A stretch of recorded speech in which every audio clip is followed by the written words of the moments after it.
De Telesur, bienvenidos. Todavía flotan los comentarios de lo que fue el debate presidencial de anoche en la República Argentina. Pero nosotros nos quedamos sobre el final con una preocupación. En Argentina se sabe qué cosa es cierta o no. Después se puede estar de acuerdo igual con el candidato, aunque se sepa que ha faltado la verdad o que sus propuestas son inviables. Eso es un derecho de los ciudadanos. Pero hay un tema sobre la información, del que naturalmente en el resto de América hay un déficit. Esto tiene que ver con que se desconoce si cuando Scioli dice van a hacer tal cosa y Macri dice esas son mentiras, Scioli dice la verdad y Macri miente, o es al revés. Por eso queremos hacer un recorrido entre un candidato neoliberal que no le gusta asumirse como tal, un candidato de derecha, porque esto antes de las elecciones no es plenamente conveniente, y un candidato que está diciendo que va a ser esencialmente una continuidad del actual gobierno de sentido progresista que tiene la Argentina. Vamos a recordar entonces un tramo muy pequeño del debate de anoche para después ir a demostrar lo que les decíamos en el programa anterior. Scioli ha dicho la verdad y Macri tiene que resolver qué es lo que va a hacer o cómo va a hacer algo distinto a lo que él mismo ha señalado que piensa hacer en tanto candidato neoliberal.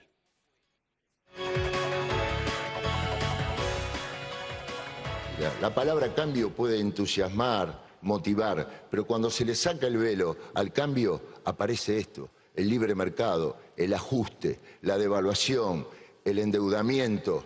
Gerentes de empresas extranjeras que lo tiene como referente en cada una de las áreas que hemos recuperado para los intereses argentinos y la soberanía nacional.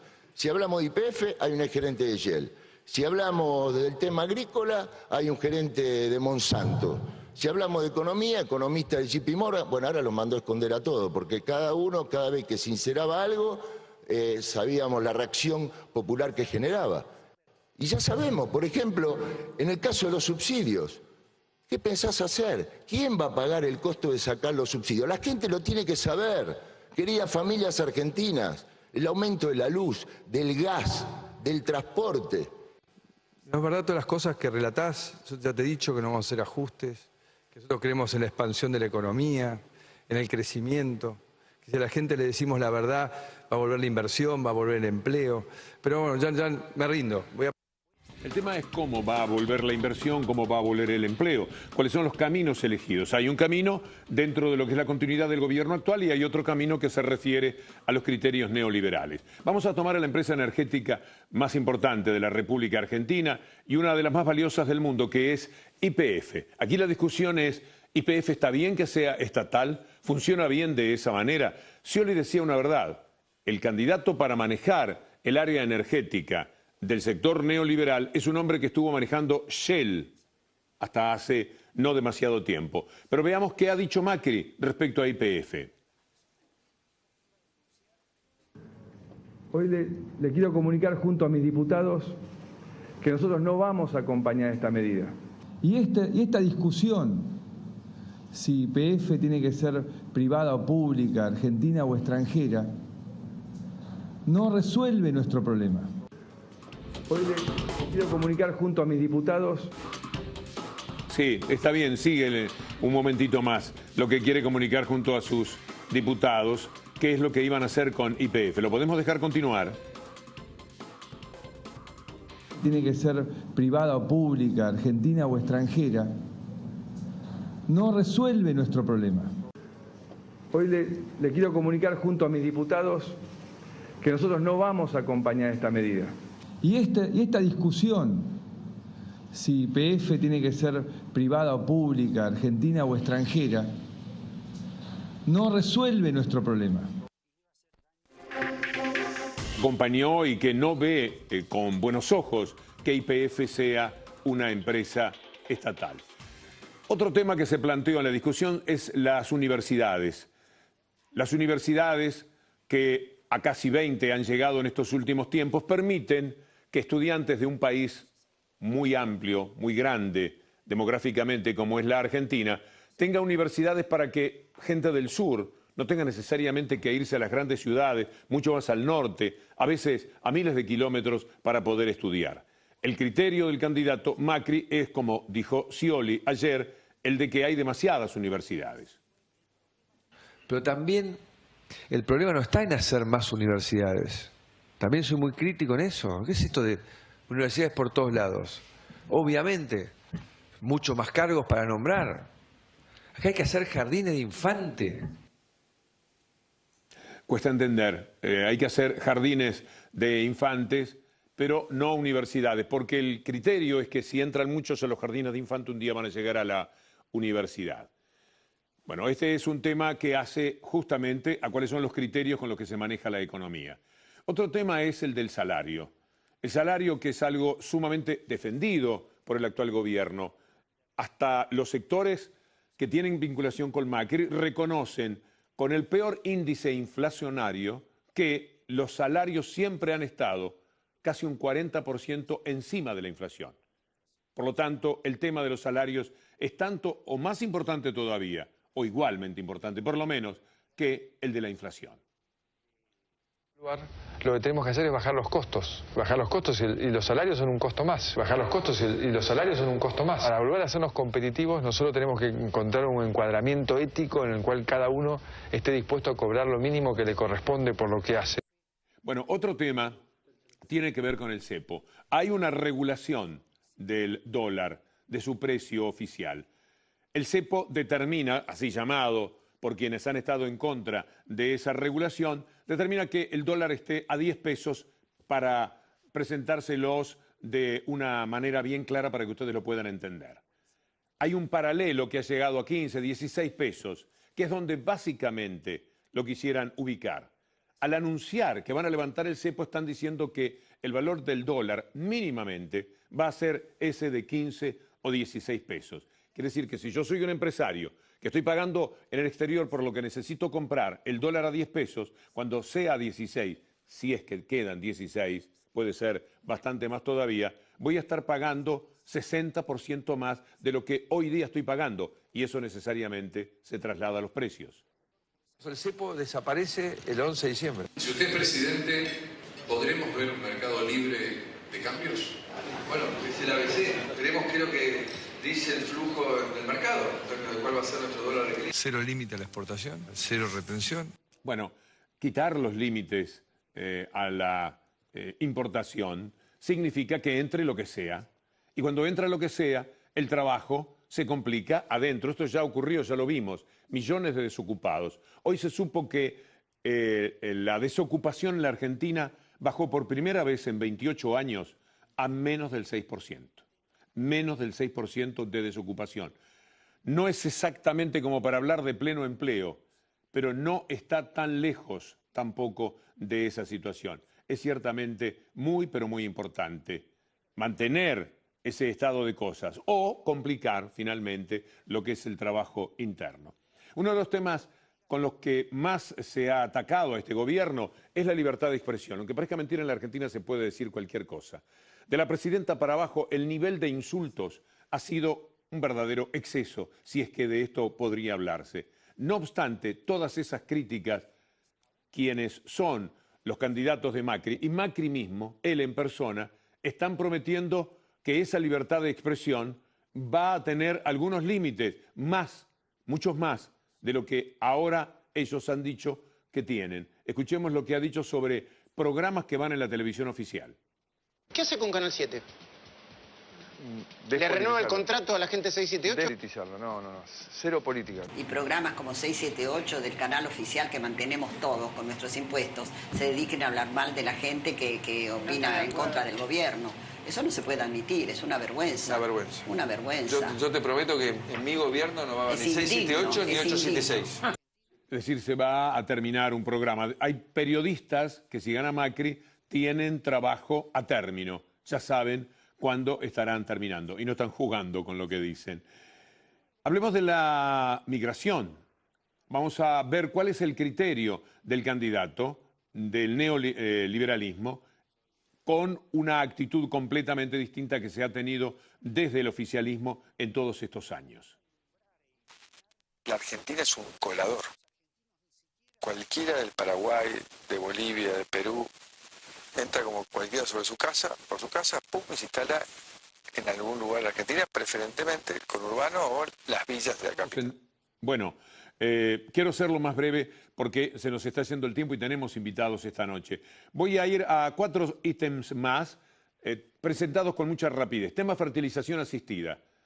Parejas que no podían tener hijos, que tenían que a veces endeudarse, embargar sus bienes para poder pagarlo y lo mismo no lo conseguían, el Estado ahora los apoya. Contra esa ley estuvo el macrismo, es decir, votó en contra de la fertilización asistida que ahora permite la existencia de cientos de niños que vinieron al mundo gracias al apoyo del Estado. ¿Qué pro se abstuvo o votó en contra con el tema de la ley de fertilización asistida? Y nosotros estamos totalmente en contra de eso. Fue el único bloque que votó en contra. Pero estamos totalmente en contra de eso, porque es lo mismo que con el tema de los desaparecidos. Bueno, esta es una explicación un poco más larga, pero lo importante es que sí, que se acepta que se votó en contra de la fertilización asistida. 2 temas muy fuertes, las AFJP y aerolíneas. Las AFJP, que es el dinero a donde van los dineros de los trabajadores, y que después permite pagarle a los jubilados, pero también permite invertir en pymes que dan trabajo y que mantienen un estado de cosas altamente positivo como para que hoy en la República Argentina se esté por debajo del 6% en materia de desocupación. Estos son los criterios que Scioli denunciaba y que el candidato Macri le decía, esas son todas mentiras. Pero jamás lo hubiese estatizado. ¿Qué harías? ¿Privatizarla? Obviamente. ¿Qué más privatizarías? ¿AFJP? También, por supuesto. Es decir, ese enojo que mostraba Macri ayer, francamente no se justifica porque en efecto lo que estaba diciendo Scioli es todo verdad. Todo lo que va a hacer es lo que aquí estamos viendo que él mismo ha anunciado en este tiempo. Un tema muy fuerte, muy especial para los argentinos, el fútbol para todos. Saben ustedes que el Estado le paga a la Asociación del Fútbol Argentino y le da al fútbol a los 40 millones de habitantes del país. En realidad son más ahora. Y lo ven gratis. Antes se veía solamente a través del cable casualmente manejado por el Grupo Clarín, que se compró 200 y pico de canales regados por todo el país para hacer oposición y para llevar adelante sus criterios neoliberales. En determinado momento, en 2009, se terminó que el fútbol fuera privado y por cable a 3 millones de hogares y ahora puede ir a los 14.300.000 hogares que hay en la República Argentina. Cuando a mí me preguntó La Nación en un reportaje, yo fui el único que dije, el fútbol no necesita que la política se meta. Y el fútbol funcionaba maravillosamente bien sin la necesidad del gobierno. Ese es el criterio neoliberal. Era maravillosamente bueno lo que ocurría con el fútbol. Lo veían pocos, es verdad, pero era fantástico como lo hacían. Ahora lo ven 40 millones de personas y quieren verlo, porque el Estado lo financia con el mismo dinero que antes gastaba en la publicidad que tenía que hacer para hablar de las políticas de Estado a través de la televisión y de los diarios. Nos queda la expresión sobre Griesa, lo que diga Griesa hay que pagarlo, nada menos que en el tema de los fondos buitres y la cuestión referida a los subsidios. Se lo debemos porque me doy cuenta que hemos avanzado demasiado en el tiempo. Lo que quería hacer en este tramo, antes de recibir a los invitados de esta noche, era decirles que un candidato dijo toda la verdad y el otro candidato se refugió diciéndole que mentía, cuando en realidad esto no estaba sucediendo. Hacemos una pausa y enseguida continuamos con lo que ya será, ahora sí, la entrevista decide. Nuestros invitados son el economista Ernesto Matos y el sociólogo Aritz Recalde. Bienvenidos. Muchas gracias. Opiniones sobre el debate de anoche. Bueno, principalmente me parece que hay que desestructurar algunas cosas que se dijeron. Uno tenía que ver con la escasez de dólares que plantea Macri, que cuando él venga van a llegar las inversiones. La realidad es que en la Argentina, a partir del 2008, 2009, como vos explicabas el tema del cepo, llegaron 55.000 millones de dólares en inversión extranjera, el doble del periodo 2003-2008. Entonces, ahí me parece que los números muestran una vez más que hay un error, por lo menos en el análisis sobre las inversiones en Argentina. Y el otro punto es que el riesgo país que miran los inversores hoy está en 489 puntos básicos, el más bajo de la historia después del 2002, que llegó a 6.000 puntos. Y esa es la realidad económica y financiera de Argentina. Y Alice Recalde, ¿por dónde tomó el debate? ¿Qué fue lo que más le importó? Yo te escuchaba, Víctor Hugo, el tema universitario, que efectivamente Macri votó en contra. Y los que no conocen y vos planteabas en América Latina posiblemente no conozcan la realidad argentina. ¿Qué votó en contra? 17 universidades, proyecto de expansión universitaria más importante de la historia de los 200 años de vida independiente. Argentina es un país muy grande y se han creado universidades de Misiones, una provincia lindante al Brasil, hasta Tierra del Fuego, una superficie de la parte más austral de la Argentina, más ligada a las Malvinas y la Antártida. Uno analiza el presupuesto universitario, 1.900 millones de pesos, año 2002, 40.000 millones de pesos, año 2015. Entonces uno dice concretamente en la vida de los alumnos, porque Macri dice, en realidad lo que no queremos son cargos. ¿Qué es lo que ha pasado? Ha crecido un 30% la matrícula. Hay 500.000 estudiantes nuevos en el sistema universitario argentino. Vos planteabas bien el tema del desempleo. ¿Qué es lo que ocurre en un país que baja la tasa del desempleo del 27, que era la cifra del 2001-2002, al 6? Y bueno, necesita mano de obra. En el 2002 salían 54.000 egresados. Hoy de la Universidad Argentina salen 71.000 egresados al año. Entonces, y que América Latina sepa, el candidato de Cambiemos, en realidad, más que cambiar, quiere retroceder y miente, ¿no? Es muy importante porque muchos se preguntarán, ¿y cuántos se reciben? ¿Cuántos llegan finalmente a culminar? No todos, por cierto.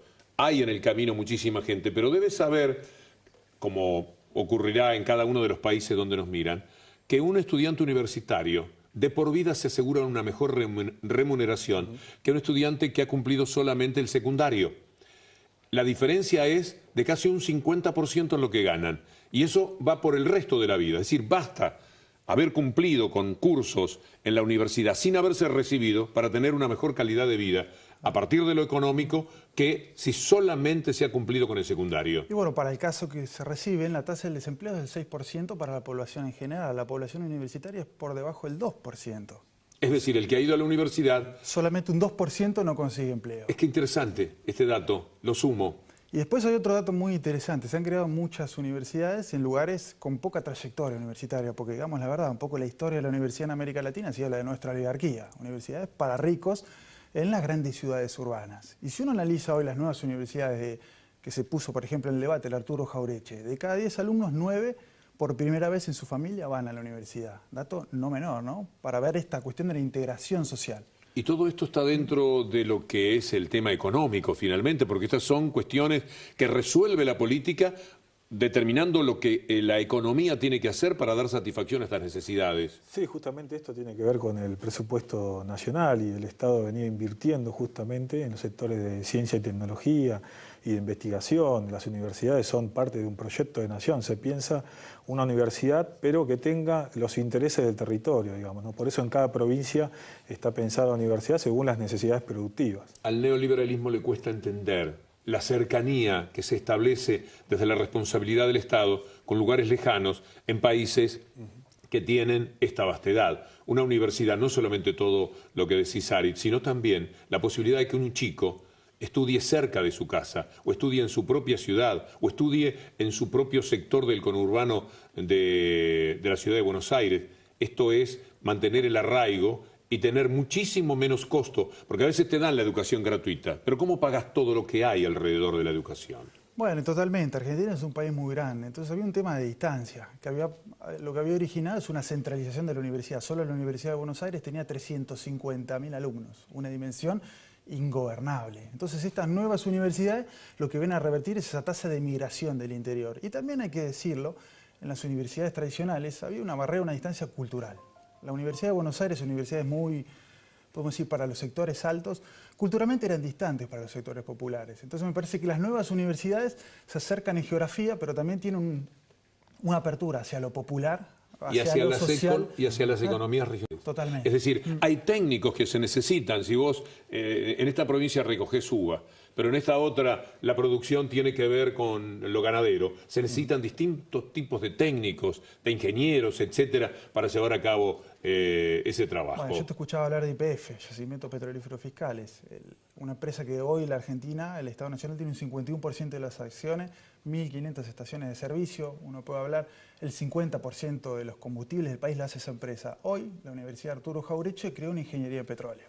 Y esto tiene que ver con lo que vos decís, cómo las nuevas universidades están creando áreas de conocimiento que hacen a la emancipación científico-tecnológica del desarrollo nacional. Lo que sucede es que no siempre el Estado es entendido, Ernesto. Cuando el Estado resuelve que una aerolíneas tiene que darle un verdadero servicio, siempre estamos con el tamaño del país, a provincias que están alejadas y que antes no tenían el servicio de Aerolíneas Argentinas, que no tenían manera de viajar por avión. Estamos hablando de un trabajador, de alguien que tiene un familiar lejos, pero también de un industrial, de alguien que está haciendo negocios y que para venir a Buenos Aires, por ejemplo, tenía que viajar 20, 30, 40 horas en micro. Sí, justamente donde apunta el candidato de Cambiemos, justamente a reducir el gasto público, que implica que las empresas del Estado o se privaticen o se rifen, digamos, ¿no? Y uno cuando le echa la culpa a los burócratas, como dice él, ¿no? Los ñoquis, y uno ve que el empleo público en este periodo 2002-2015, cada un empleo público que se generaba registrado, se creaban 3 privados. Entonces, la culpa no está en que el presupuesto público ha crecido, sino que lo que ha pasado es que el sector privado ha crecido en empleo. Lo que se necesita el empresario o las economías regionales es que el Estado esté ahí territorialmente. No se agota el tema de las universidades, Aritz, en lo que hemos dicho. También hay una contención, también hay una forma de vida, también hay una calidad de vida que se da a la persona que entra a la universidad. Y me parece que esto tiene que ser tenido en cuenta. Pero en la vida de números del neoliberalismo esto no cabe como concepto.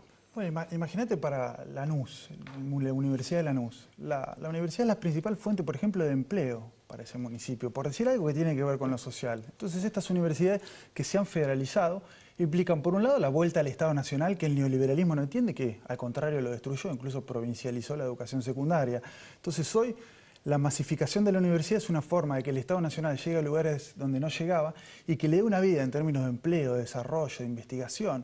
Hoy las universidades, por ejemplo, en términos de inserción social, están articulando con el PAMI, y hoy en buena parte de las universidades de conurbano hay adultos mayores haciendo vida cultural en la universidad. Entonces, de los adultos mayores hasta los pibes más chicos, hasta los jóvenes en edad universitaria, están en esas nuevas instituciones. Para hacerlo hay que decir el 6,5% del Producto Bruto Interno de un país está dedicado a la educación. Hay que tomar esa decisión, hay que tener de dónde sacar ese dinero, hay que perturbar algunos intereses de quienes están muy cómodos manteniéndolo siempre por todo lo alto. Sí, porque justamente la Argentina, con este desendeudamiento que tuvo en este periodo, logró endeudarse pero intrasectorial. ¿Qué quiere decir esto? Con las instituciones del Estado. O sea, una cosa es pedir plata al FMI y que ellos nos planteen el programa económico que pueden tener a cambio de unos ingresos, y otra cosa es endeudarse con el Banco Central, cuando uno sabe que puede volver a financiar eso, total queda dentro del esquema nacional. Y con eso se ha podido cubrir todo lo que tiene que ver con la seguridad social, no solamente los jubilados. Cuando hablamos de jubilados, hablamos inmediatamente de ANSES, pero hablamos también de todo lo que es AUH, Progresar. Todo tiene que ver con eso, tienen que ser esos dineros y son los que permiten a las pymes recrearse, mejorarse y seguir invirtiendo. Sí, pues aparte Macri tendría que explicar cómo le va a explicar a los jubilados que no van a cobrar la mínima, digamos, que le explique que ese 5 puntos del PBI que significa la seguridad social en Argentina, lo va a recortar. Yo con que me explique cómo va a hacer para mantener el trabajo, me sentiría satisfecho, porque si entran productos de afuera es obligado, es necesario, es inevitable. Es que es todo un esquema, o sea, cuando él plantea la unificación del tipo de cambio, que lo dice Rogelio Frigerio, ¿no? Unificamos el tipo de cambio. ¿Qué significa? ¿Pasamos a 9,60 a 15 pesos? Bueno, o nos mantenemos en 9,50 o vamos a 16 pesos. Eso significa una devaluación, lo que explicabas recién. Y eso impacta en las importaciones. Y las importaciones van a trasladarse a precios. Y eso va a generar un descalabro en los salarios de los trabajadores. Y entonces ahí va a empezar el descontento social. Y el Estado ahí va a tener que ver cómo va a apaciguar eso. Y generalmente lo que puede hacer un Estado neoliberal es realmente hacer un ajuste y meter represión. Por supuesto que ellos siempre piensan en el gasto. Esto es inevitable y no es malicia de ninguna manera. Son muchos profesores, muchos más de los que había antes, los que ahora tienen trabajo. Porque no solamente se trata de tener más alumnos y dar más oportunidades para los estudiantes, sino también para los educandos. Pero todo el sistema, Víctor Hugo, por ejemplo, el sistema científico-tecnológico, para los que no conocen, tienen un área que invierte en investigación, que hace desde vacunas hasta investigación en las ciencias sociales, CONICET. El CONICET tenía 5.500 empleados entre becarios e investigadores, hoy tiene 16.000. Y uno dice, ¿qué es eso? Y bueno, es de alguien que hace software hasta otro que hace vacunas o hasta otro que hace deporte. Entonces, uno lo ve, por ejemplo, en el CONICET, triplicación, en términos salariales, docentes. Hoy los docentes universitarios, y un poco se discutió en otras áreas de las jubilaciones, tienen el 82% móvil. ¿Y sabes cuál fue la recuperación salarial? Víctor Hugo, 1.500% fue la recuperación salarial del 2002, ahora, superando todas las cifras de la inflación, sean las que publica el INDEC o las de sus mismas consultoras. A mí me hubiera gustado que el candidato neoliberal lo asumiera. Es decir, vamos a abrir las importaciones, vamos a levantar el cepo, como le llaman, del dólar. El dólar va a flotar, vamos a ir al mercado. Todo lo va a determinar el mercado. Esto va a determinar que dentro de un tiempo, como decían en los 90, la situación sea muy buena. Vamos a apostar a esto, pero que digan que van a hacer eso. No puede ser que inevitablemente lo que van a hacer sea ese camino, como ha quedado documentado por lo que le presentábamos a los amigos que nos miran en Lima, en Quito, en cualquier lugar de nuestra América Latina, y anoche cuando veían los candidatos pensarían, ¿cuál estará diciendo la verdad? La verdad la estaba diciendo Scioli. Ahora, ¿tiene razón con esa verdad o no? Bueno, esto lo tiene que determinar justamente el criterio de cada uno. ¿Es por el lado del neoliberalismo que la Argentina y América Latina van a construir mejor su futuro, su presente y su futuro? Bueno, esto se determina, pero por lo menos asumir que las cosas iban a ser de esa manera. Claro, porque el tema económico, cuando ellos insisten con esta idea de que no hay dólares en la Argentina, uno empieza a ver que los números muestran totalmente lo contrario de vuelta. Yo sé que el candidato no tiene tiempo de explicar esto, pero para ponerlo simple, las importaciones a partir del 2009 fueron de 60.000 millones de dólares promedio, 3 veces más que en el periodo de convertibilidad, cuando no había ni derecho de exportación ni derechos de importación. Entonces, cuando dicen que no hay dólares, entonces, ¿cómo llegamos a importar toda esa magnitud? Muchísimas gracias, Ernesto. Ha sido un placer y un aprendizaje tenerlos. Aris, muchas gracias también. No, gracias a vos, Víctor. ¿Hay alguna movida especial en estos próximos días de la gente de las universidades y demás? ¿Alguna autoconvocatoria? En realidad hay un montón. Si podemos, incluso en los ámbitos científico-tecnológicos. Hoy en casi todas las universidades tenés desde firmas de solicitadas en diarios hasta manifestaciones en el Obelisco. Y hoy, en general, en casi todo el sistema científico-tecnológico argentino hay un fuerte debate y una convocatoria a la participación y a la acción y a la discusión. Sí, una discusión que a veces en lo económico parecería que está demasiado clara, que es demasiado evidente, no obstante lo cual pueda un sector muy fuerte de la fachada neoliberal, que son los medios de comunicación, puedan sostener lo contrario. Sí, obviamente tratan de instalar esta idea de un quiebre de la Argentina, hasta tratan de plantear que el Banco Central está vacío. Eso lo hicieron con la revolución, la fusiladora en 1956, con lo que se planteó el informe Prebisch también, ¿no? O sea, vienen instalando lo mismo hace décadas. Nos quedamos con un poco menos de tiempo, pero valía, creo, la pena, habrán entendido ustedes el propósito de decirle al resto de América a través de Telesur, ya que tenemos el honor de integrarnos a Telesur, decirles a todos cómo son las cosas, siquiera lo que había detrás del discurso de cada uno de los candidatos anoche. Imagínate lo que puede pasar si ocurre lo de Macri, ¿no? Entregar el petróleo a las multinacionales, el sector financiero a ese sector financiero internacional que está quebrando el país, y los depósitos de los trabajadores a los especuladores. Terminaríamos como Grecia, terminaríamos como España, integraríamos la energía, que es el epicentro de la geopolítica mundial. Así que imagínense para América Latina la tragedia que sería en términos económicos y sociales. Una vez más, muchas gracias a Ernesto Matos y a Aris Recalde, economista y sociólogo respectivamente, que nos han acompañado esta noche para ayudarnos a pensar en la entrevista de CIDE rumbo a la definitiva elección de la República Argentina este 22 de noviembre. Amigos, nos reencontramos mañana con la entrevista de CIDE, si Dios quiere, y será un gusto. Hasta la próxima.